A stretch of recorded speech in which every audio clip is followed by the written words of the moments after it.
we're going to go ahead and let's start then. We're going to start with a prayer today, and this is the prayer for the Synod. I don't know why this one speaks to me so much, but it really does. And part of it may just be that it starts out saying that we're standing in front of God together. And I always feel that that's a good thing. And that's what the Lunch and Learns remind me of. So I'll go ahead and say the prayer if you'd like to join me. In the name of the Father and the Son, the Holy Spirit. Amen. We stand before you, Holy Spirit, as we gather together in your name.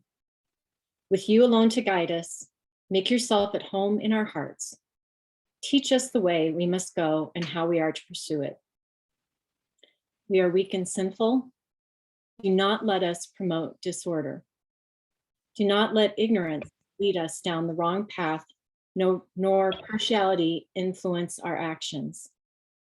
Let us find in you our unity so that we may journey together to eternal life and not stray from the way of truth and what is right. All this we ask of you, who are at work in every place and time, in the communion of the Father and the Son, forever and ever. Amen. In the name of the Father and the Son, the Holy Spirit. Amen. Okay.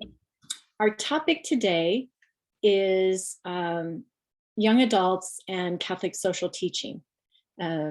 This is a very, very important topic because we're very much counting on, in many ways, youth and young adults to move us forward as a church, to move us forward in our communities and in our world. So we have a couple of different people who are here with us today. I'll introduce each of them as they're going to speak. And Nikki, if you're okay, we'll start with you. Nikki Gant is the coordinator of service and justice at St. Ambrose University. And as such, she's definitely working with young adults. And so I'm going to turn it over to her and let her tell us a little bit about what she does and how important it is. Thanks, Amy. I'm relatively new here at St. Ambrose. I started in August, and I came into the position of service and justice coordinator after that position hadn't been funded for a few years. So people here are really excited to have someone back in the position, because at St. Ambrose University, there's a long history of being very actively involved in social justice. So it's a wonderful place to work because there is so much idealism and support around Catholic social teaching. So mainly my job is really just to work with college students and connect them with both service opportunities. Like, for example, we do service Saturdays. So we've taken them down to King's Harvest to do grocery giveaways. And we've done some projects with World Relief to just be in service of refugee families. And this weekend, we're going to go to Minnie's Maison, that clothing pantry down in Davenport, and then, go to a mental health suicide advocacy event to just kind of be helpers there.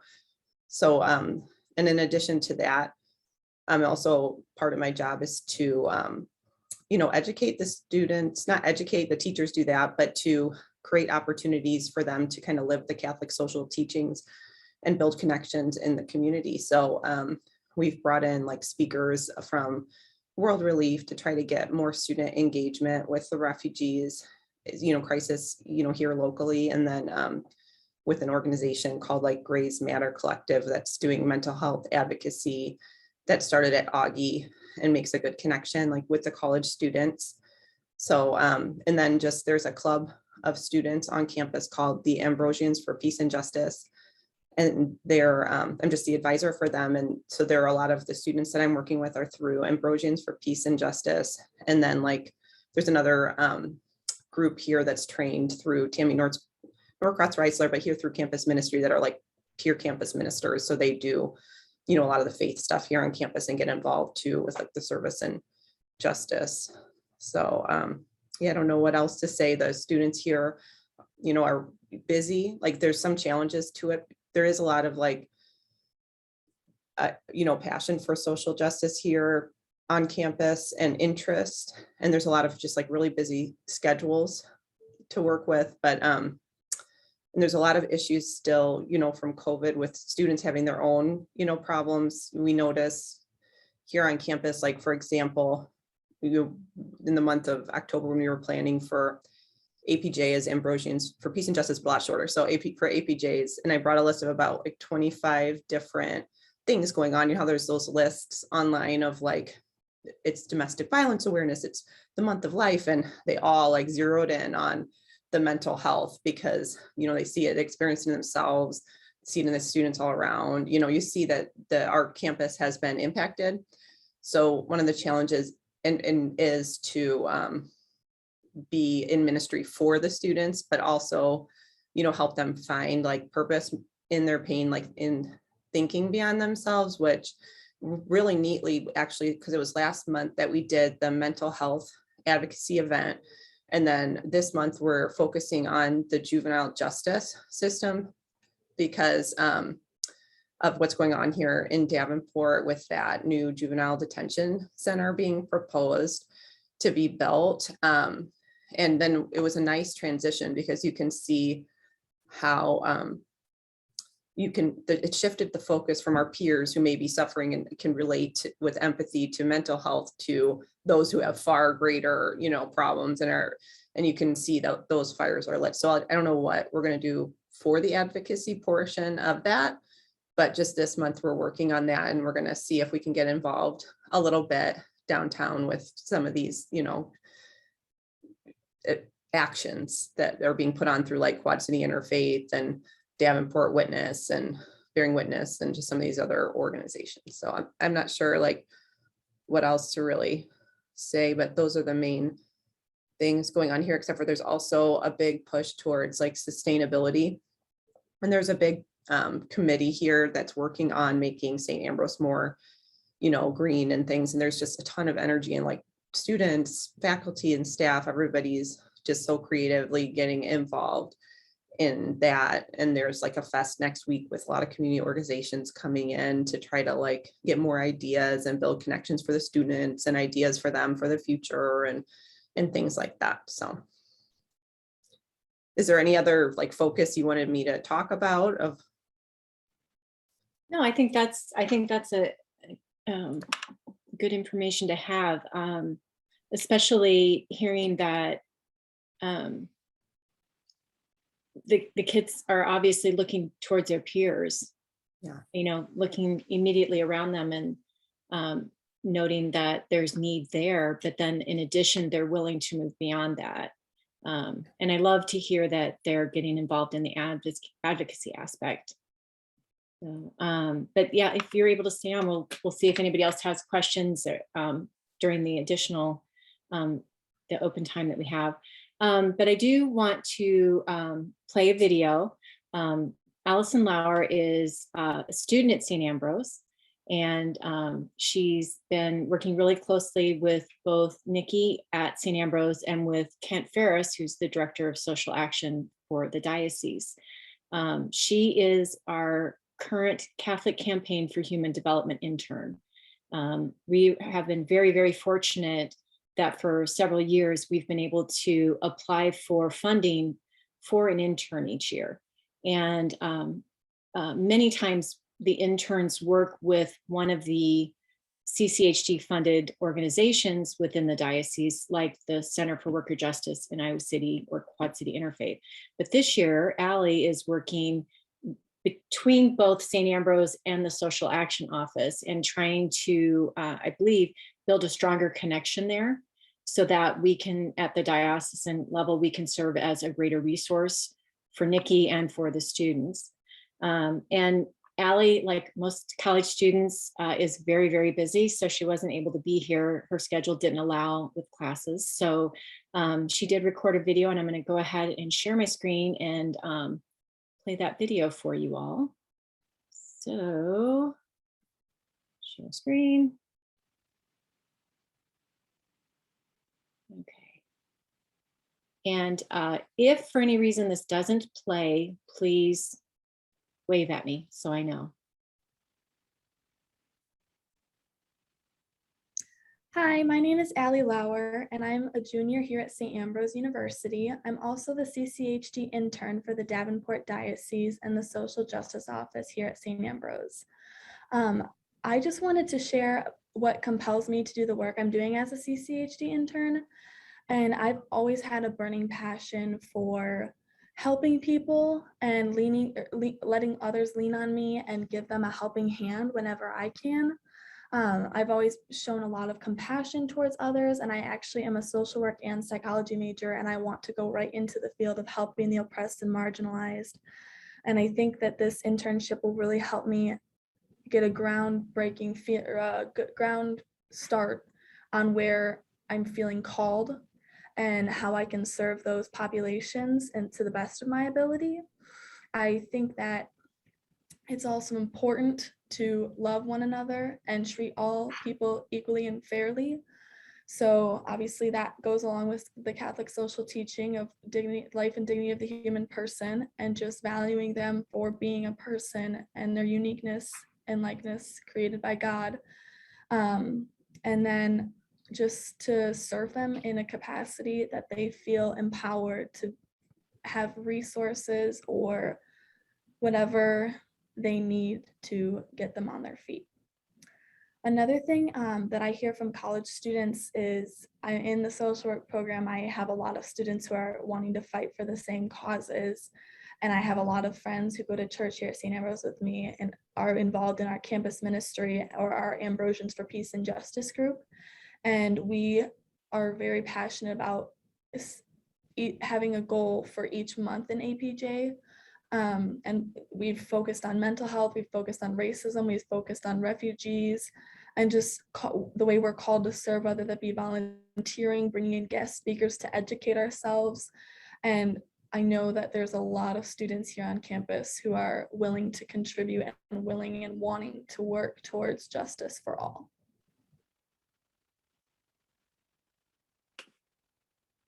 Okay. So, as you can see, Allie is already very much aware of Catholic social teaching and is incorporating it into her daily life. Something that I'm very envious, because I'm sure the fault was on me, but it took me quite a few years before quite a few decades before I became as aware of Catholic social teaching as Allie already is in her early 20s, I'm guessing. So we appreciate her taking the time to share. So our next presenter is Deacon Joe Welter, and he is at St. Mary in Iowa City as serving as a deacon there, but he also works with the Newman Student Center at the Newman Catholic Student Center. And you have kind of a special role in the diocese in that you are kind of our Catholic, holy cow, CRS.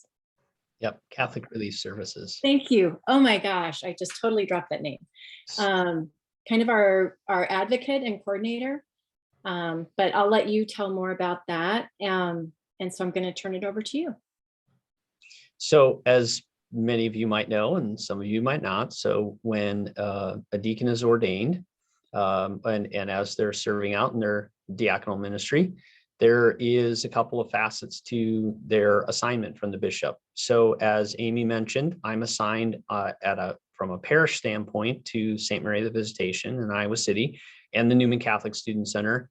And so that's my parish assignment. My diocesan assignment, which deacons also get, is to support diocesan-wide the Catholic Campaign for Human Development, CCHD, as Allie was talking about, and Catholic Relief Services. And so I don't know how many on the call know a lot about those programs. It's certainly something I've learned a lot about in the last 5 to 6 years, but on a very simple level, CCHD is an extension of the bishops domestically. So it is helping people domestically. CRS, Catholic Relief Services, is an extension of the U.S. Catholic bishops internationally. So from a very simple standpoint, think CCHD equals domestic within this country, CRS international. So both campaigns have been very, very busy. CCHD and CRS have been very busy in the last couple of years. And many of these initiatives started before the pandemic, but have went into overdrive or, supercharged during the pandemic, because so many people, both domestically and internationally, are being so heavily impacted by the pandemic. And as you can imagine, the people that need the most are also the ones that are impacted the most by the pandemic. And we've just seen that in countless different ways. So I'm going to read real quick from the USCCB website on CCHD real quick. So on the USCCB website, it talks about CCHD working on the margins. So the Catholic Campaign for Human Development is the national anti-poverty program of the U.S. Catholic bishops, working to carry out the mission of Jesus Christ to bring glad tidings to the poor, liberty to captives, sight to the blind, and to let the oppressed go free. The belief that those who are directly affected by unjust systems and structures have the best insight into knowing how to change them is central to CCHD. CCHD works to break the cycle of poverty by helping low-income people participate in decisions that affect their lives, families, and communities. CCHD offers a hand up, not a handout. I think that's just the perfect summary of what CCHD is. The collection, by the way, is happening later this month. There's a collection for CCHD each year.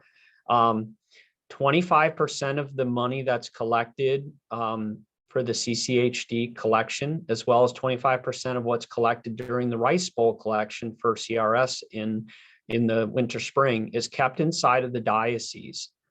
And that money is applied for by agencies around our diocese and is awarded by the board, the CCHD board. And so many of the different groups that we've talked about many times on these lunch and learn calls are direct recipients of CCHD money. And I think that's just so important to repeat to people, because we think about these programs and often we talk about them as something so much bigger than an individual, but it's not. And that's like my perfect segue into what CRS has been doing the last couple of years, which starting back in 2019, CRS launched, Catholic Relief Services launched several new programs, and they were under the moniker of Lead the Way. And so if you go out to CRS's website and look at Lead the Way, there's a Lead the Way on hunger and a Lead the Way on migration program. I'm also going to read from their website real quick. Our faith calls us to believe, to serve, to lead. This pivotal time when COVID-19 is impacting health, societies, and economies around the globe, we can come together as missionary disciples to make a difference. Join a powerful movement of advocacy and action to transform our world. Lead the Way begins now. We come together as a community and as individuals to pray, learn, and take meaningful action to help those who will suffer the most from this global pandemic: migrants and refugees, communities that lack access to enough food and nutrition, and people living in poverty. So that's the Lead the Way campaign. It started in 2019, obviously, in some ways, a really good timing and really bad timing, because one of the things that the Lead the Way was saying is it's not just enough to think, okay, well, the bishops are taking care of people overseas. Well, but how are they doing that? And it's not just the bishops that need to be involved. CRS and CCHD is not just the bishops. It's everyone who identifies themselves as Catholic in the United States. And so the Lead the Way campaign was huge in trying to say, you Catholics, you need to get involved. CRS is you, and this is how you might do it. And one of the big things that came out of the Lead the Way campaign is Crs Chapters. So going back about a year and a half, I've been working with CRS folks and a lot of people around the diocese. And this last spring, we launched the first CRS chapter in Iowa. Nikki's a member. Christine helped us a lot. I see Christine on the call. I saw Matt McAndrew. He's one of our chapter members. So you got a couple of different chapter members that are on the call here. Ann Thomas is on as well. So we got some people that are on the call that are diocesan chapter members. And so now, right on the coat heels of that, the University of Iowa this fall formed CRS University Chapter. And so that's it's the same concept as the diocesan chapter. The main two activities of a chapter are advocacy and giving. And so, but the programming and the outreach and the different things that they're engaging the university chapters is a little bit different because it's geared specifically to university students.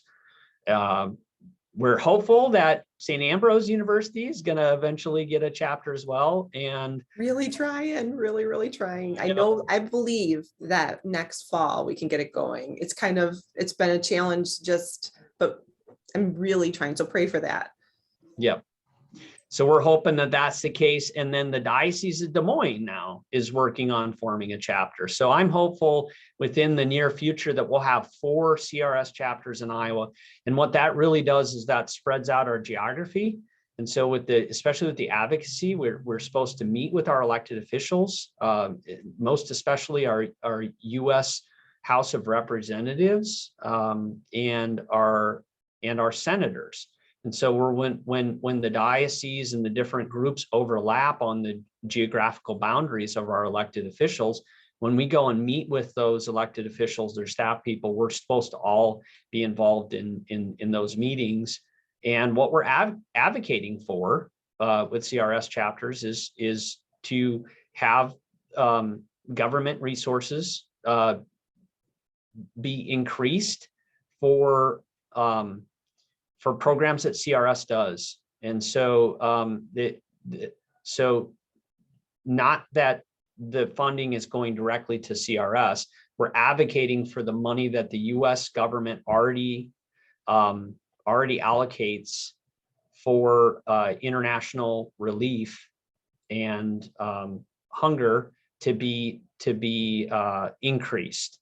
One of the cool things that happened with CRS chapters is, if you've heard of the Global Thrive Act that was passed this last year, that was an act that was championed and authored by CRS chapters. And so it was CRS chapter members working. And I think what's really cool about the CRS chapters and what I've really seen in just a short time since the university chapter has formed is the younger people, the university students, they have so much passion for social action, social justice, and they have sometimes a lot more energy than some of the rest of us do, or maybe energy and time. I don't know. Maybe it's a combination of those, but they get passionate about it and they really dig into it. And I think some of the greatest initiatives that are going to come in the social action are going to come from the generation that is in primary and secondary education right now, and then coming out into the world. They're going to be engaging in the workforce. And so that's why I'm so excited about us having a university chapter, which is not just for Catholics. It's for any university students. And we have some members of the chapter that aren't necessarily Catholic, aren't necessarily identify themselves that way. And so that's another really interesting evangelization tool, is the students at the Newman Center get to engage and evangelize and show why our Catholic social teachings are so important to us and how CRS reflects those Catholic social teaching. And then conversely, we get to learn about a lot of other people that share our same beliefs and value system, that aren't necessarily sitting in our pews every week, that aren't necessarily coming to our buildings all the time. And so I think that's a really powerful thing that's going to keep happening. We have some faculty and staff at the university that have been very supportive of the chapter forming and have identified some students that they think would be good for our chapter. And so they've been sending those people that way. And I guess what I would say too, from a chapter standpoint, is it's still really in its infancy. We're talking about something that just formed in Lead the Way campaigns in 2019, and then the pandemic hit, which kind of forced us all to refigure out how we meet and how we collaborate and how we do that safely during this pandemic. So it's really still in its infancy, and CRS is figuring out things in real time. The chapters are figuring out things in real time, and so it's a really exciting time to be involved in this. And let people know about all the great things. Again, both programs, CCHD and CRS, are doing so many amazing things that are way beyond what I ever understood 5 or 10 years ago. It just is so cool, the amount of people that get impacted by the money and the time. So I guess I would leave people with this, and I'm stalling a little bit because we're supposed to have a student Grant coming here shortly. So I'm hoping he's going to get on here pretty quickly, but I would leave this thought with Matthew 25, right? The corporal works of mercy. So Christ is very specific in there. He doesn't tell us to think about people that are in need, that need food. He doesn't tell us to form a committee and subcommittees to figure out how to give people clean water. He doesn't tell us to write a big fat check to help clothe people. All those things are great. But what he tells us to do is to do those things. And I think what's so powerful about the groups that get CCHD funding and the CRS chapters, especially right now, is people are directly engaging in those works of mercy. They're actually doing the actions and not just talking about doing it. And that's something I have not seen as much as I'd like to see it, and I haven't participated in as much as I would have liked to have done in the past. And I think the amazing thing is you got groups like CRS, like the groups that get the food pantries and the different centers and the different organizations that get money from CCHD. They have a platform for us to plug ourselves right into the corporal works of mercy. And I think that's such an amazing thing for us to be able to do. So. Very good. And listen, don't worry, when Grant comes in, we'll have space for him. So I know what schedules on campuses are like and how tough it is to get from one class to another and having to talk with professors. So we've got time. I just wanted to kind of circle back to something that you mentioned, Deacon Joe, and that is social justice as evangelization. Oh, speak of Grant, there he is. One sec.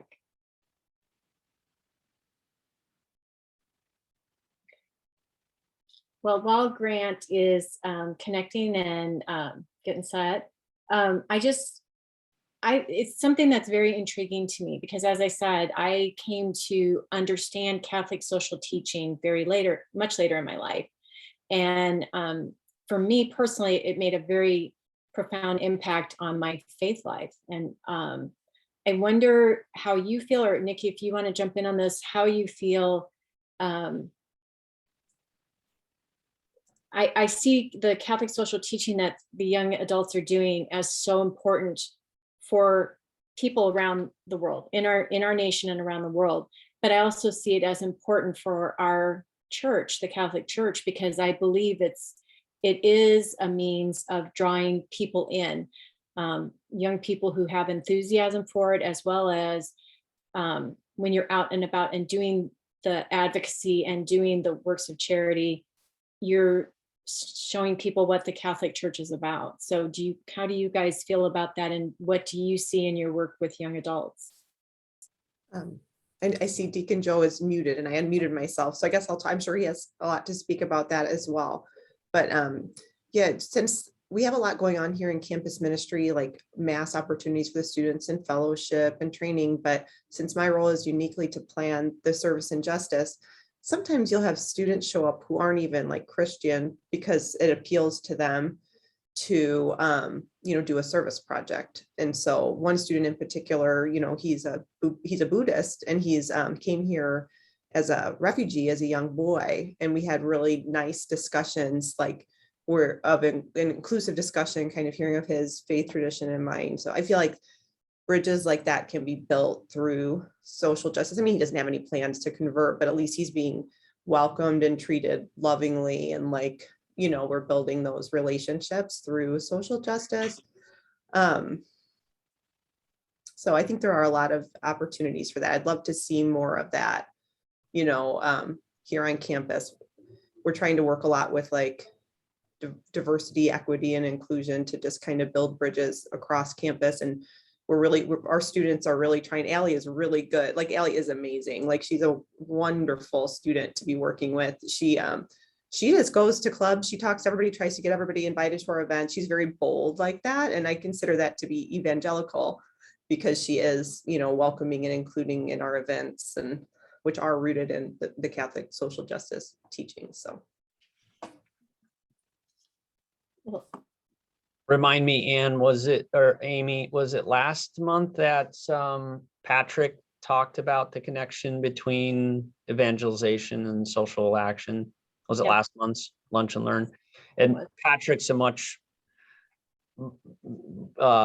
more intelligent and able speaker on this connection than I will be, but I will reiterate some of the things that I heard from him, in the sense that it is in actions that we do that reinforces the faith that we have.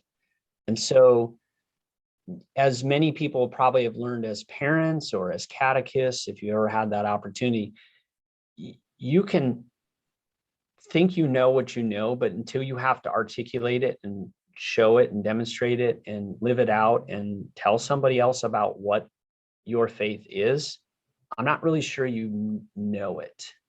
And so it's really challenging that maybe that first time, if nobody's been a catechist before, you got to try it at least once.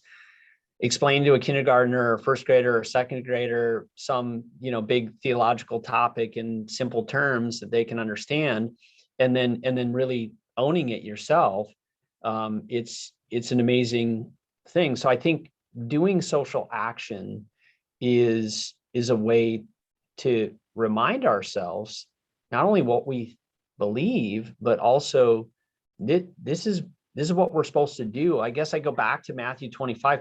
It says right after that list, and the bishop recently reminded me of this, as well as a group of deacons that were meeting with him. He said that list, that corporal works of mercy, is right after that. Jesus says, and oh, by the way, you're going to be judged on whether you did those things. And so, the little fire and brimstone from the pulpit, but whatever. But in a sense, we are supposed to do those things. And I think, to the end of Matthew's gospel, the commissioning of the disciples, right? And so Jesus says, go, then he says, baptize, then he says, teach. And I think with evangelization, sometimes we skip to the last step. We want to teach everybody. We want to intellectually convince you why what we're doing is so important and why it should be so important to you. But we skip those other two things. It's to go out and be with people and journey with people. Then it's to bring them in, and then it's finally to teach them. And I think if you meet people that are really in need, Nikki talked about mental health. You talk to somebody who's really really in pain and really struggling, really needs some physical, mental, emotional help. If you lead off with trying to intellectually convince them of something, it's not going to work. They're stuck in the need that they have. And so I think social action and evangelization are exactly the same activity, because you're meeting those people and journeying with those people where they're at. And it's once the relationship's built, once the trust is established in the relationship, that you can then go into something deeper with them once their immediate needs are met.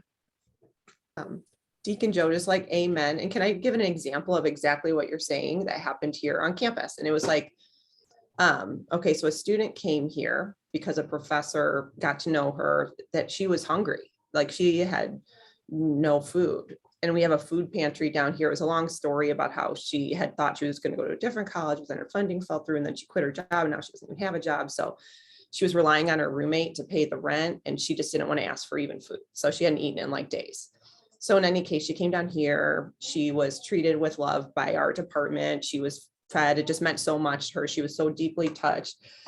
And then, so she starts coming down here, and one day she came in kind of fired up about something like, I don't believe in this church teaching about why do they even put the story of Adam and Eve in the Bible? Because, she has been raised by someone that uses scripture as a weapon. So she was really like, why is that even in the Bible? Wouldn't God have forgiven them? Why would he cast them out of the garden infinitely?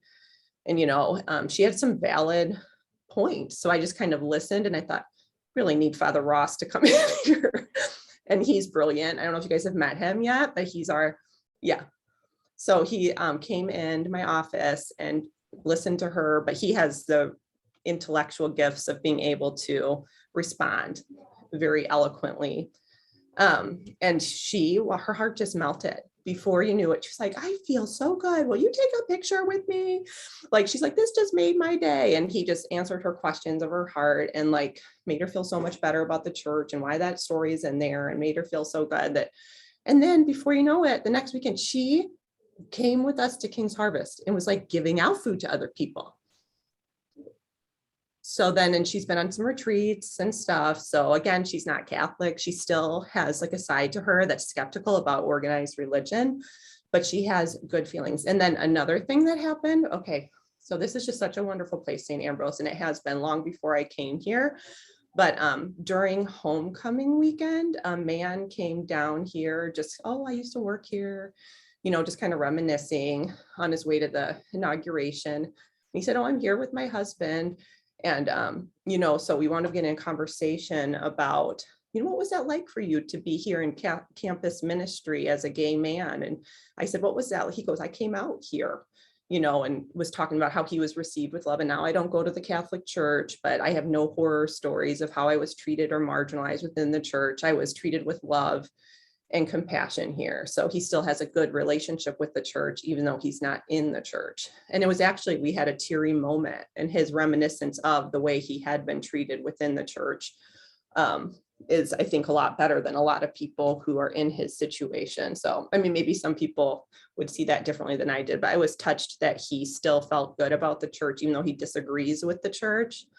So anyway, so I think that those are two examples kind of just building relationships.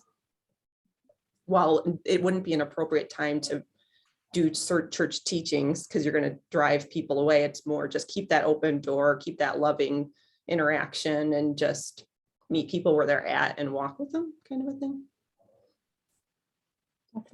Definitely. Well, Deacon Joe, did you want to introduce Grant to us? Yes, Grant Hemphill is a senior this year, studying engineering, and I am partial to engineering students, so as an engineer myself, but Grant is very involved at the Newman Center and all sorts of activities, and he's here probably as much as I am, maybe more, and I know I'm here a lot, so it's always encouraging to see Grant around, and he's really gotten passionate about our CRS chapter, that the university chapter that's being formed, and he's been involved again in so many different activities. And so I thought he'd be a great person to talk with us briefly about what his involvement in social action has been, and tell us a little bit about, for all of us, what is it that we can do as church to appeal to a younger crowd, to get them passionate and want to be involved in social action. So Grant, thanks for coming quick after class. I'm glad you could join us. Yeah, thank you, Deacon Joe. So yeah, I am pretty involved in the Newman Center and have been since, I think really my sophomore year was when I got the most involved. And so CRS is the newest thing that I've been introduced to. And I'm really excited about the group that we have right now and the structure that we're starting to put in place. Because I think a lot of the like social response that is in most parishes is very local. And the work that CRS is doing to have these local chapters is really exciting for us to be able to respond to things that are outside of our local area of reach, because in partnering with such a global organization and such a global organization that has such great credibility already of having like 97% of all of their donations go toward helping people. For me, that was really impressive and motivating to see that even though this is a brand new thing, basically, that these efforts are going to pay off in big dividends in ways that I really wouldn't be able to do that my own, short of going on a mission trip. But yeah, so I'm really looking forward to that. And I think we were talking earlier about how it's kind of an ecumenical thing. Evangelization is done through action and service and social interaction. And so much of that is very visible in what we're doing. There are quite a few students who are either not Catholic, but still Christian, or not Christian, but another faith, or are not people of faith, that have been interested in, at least in what we're doing, have come to a couple of meetings. And so I think that interaction is really good for us to better understand ourselves as Catholics in that context, and to better understand where people are who don't have that experience of being Catholic, as like that response to Catholic social teaching, that response to just viewing the world. So that definitely broadens our understanding of ourselves and our understanding of other people. But yeah, so that's been my experience with CRS so far. And I'm looking forward to working with Father Jeff as a parish representative for the Newman Center for the Synod. The Synod that's going on right now on synodality. And I think a lot of these topics have a lot of overlap of how do we interact with people who are already in the church, people who are associated with the church but are being marginalized by the structures that are in place right now. And how do we respond like with that idea of Catholic social teaching, listening to the Holy Spirit to motivate how we live out our faith. So a lot of that overlap is contained within the work that we're doing with CRS, and starting that is a great way to like mobilize local parishes and specifically like younger people like myself, to see that you can live out your faith in a way that like impacts other people and further deepens your understanding. So yeah, thanks for introducing me, Deacon Joe. I hope I'm going to jump in before you say something, Amy, but I hope people see from Grant and Allie what amazing young people we have. And Madeline Mohannan, who is the one of the co-leaders, leader of our university chapter here at University of Iowa, is also just captivating young person going into grad school. And she's also right now going through RCIA, OCIA, whatever we're calling it now, but she's going through that process, becoming Catholic. And so I get to interact with these people. I think Nikki does, and Christine and Ann, and many of the people that are on the call today get to interact with these young people and see how passionate they are and how articulate, that they are about their faith and their awareness of social action. So those of us that have been around the block many times have a lot to learn from all of them, because their passion and their knowledge is just so contagious. So I wanted to jump in before you said something, Amy, because I'm just so impressed with a lot of the young people and what they're doing, which is the point of our call today. Right. Well, I think I could just say ditto, and that way, because I feel exactly the same way you do. Thanks for being here, Grant. I really liked what you had to say about the fact that being involved at the Newman Center and being involved with the CRS chapter made you feel like you could be part of something that had a greater impact. Like it kind of took your individual efforts and multiplied it. Kind of like I kind of picture an exponential impact, because you're doing it along with many of your peers, which is awesome. I just wondered, so have you had an opportunity yet to do any kind of advocacy? Have you written a letter? Have you spoken to any of our representatives? Or do you see yourself doing that at some point? Yeah, so our main focus since we've started has really been on setting good structure and foundation for the organization. And luckily, CRS has great resources available for that to happen in a university context and just a local parish context.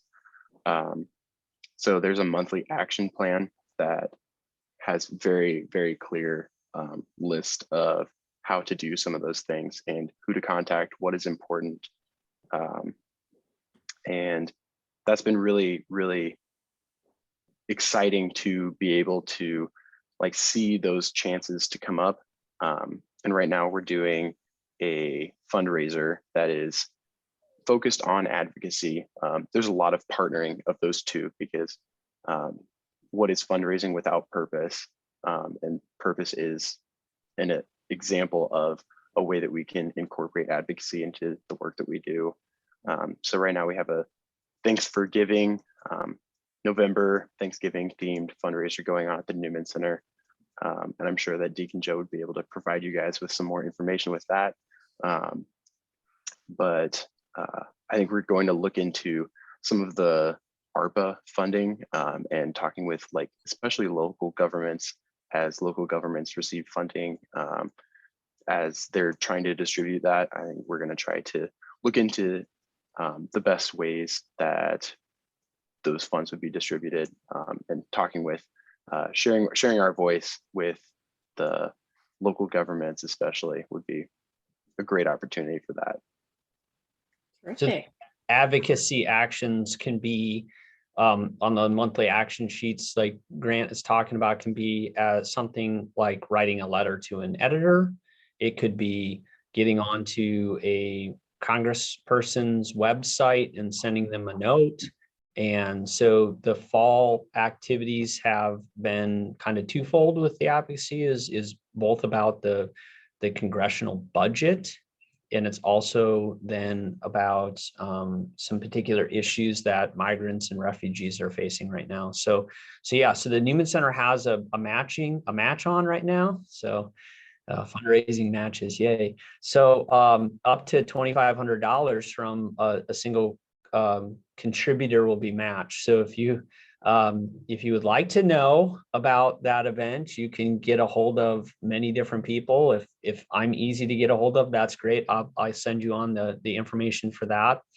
The diocesan chapter is going to have an event, a fall giving event in hopefully in early December. We haven't quite set a date yet, but it's going to be an Advent journey with migrants and refugees. And we're gonna do some prayer and some discussion and some presentation that highlights the situation that migrants and refugees are facing today.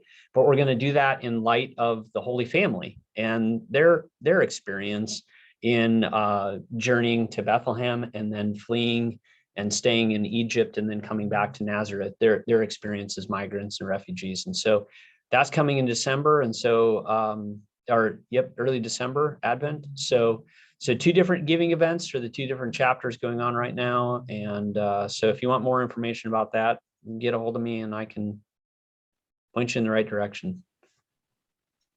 Very, very cool. Were there any questions or comments from anybody else in the listening audience? I'm looking around.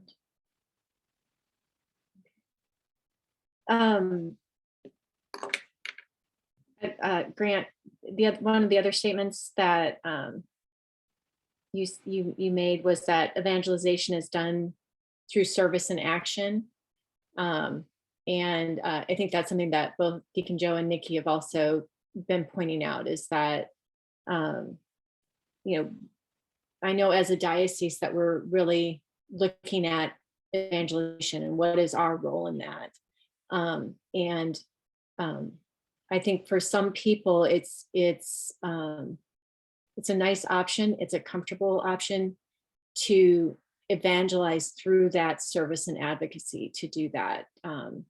So I think it's great that you're already aware of that as a young person. So, well, if there aren't any other questions, first of all, I want to thank Grant very much and Deacon Joe and Nikki for being here to speak with us today.